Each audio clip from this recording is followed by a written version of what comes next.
Introduced back in April, ZiG was set to be the new backbone of our economy, replacing the unstable Zimbabwe dollar.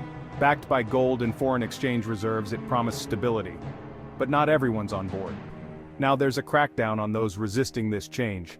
Munyaradzi Machacha, a prominent figure in Zanu PF, has made headlines with a bold statement.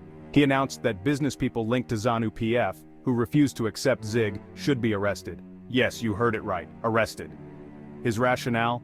If you're part of the party, you should be leading by example, supporting government initiatives to stabilize our economy. The narrative gets more intense. Machacha isn't just speaking to the air. Actions are being taken. According to recent reports, over 500 business operators have had their accounts frozen for violations related to exchange control. And it doesn't stop there.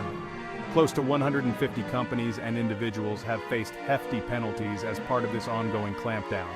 What does this mean for everyday Zimbabweans like you and me? Well, while ZiG remains stable against the US dollar and has reportedly increased buying power, the transition hasn't been smooth for everyone. Complaints are surfacing over businesses that either outright reject ZiG or tweak prices to sidestep the official exchange rates. And the government's response? Surveillance and strict enforcement. They're keeping an eye on manufacturers, suppliers, and even those middlemen you find lurking around shops, ensuring everyone plays by the rules. This isn't just about currency. It's about discipline, unity, and the broader vision of economic stability and success. But with such stringent measures, it raises questions. How will this affect the business climate? What about the common citizen caught between these new policies and everyday survival? As we watch this unfold, one thing is certain. The landscape of Zimbabwean economy is changing, and it's crucial for all of us to stay informed and engaged.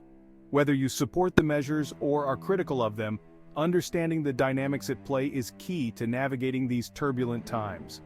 Stay tuned, stay questioning, and most importantly, stay informed. Thanks for watching, and until next time, take care.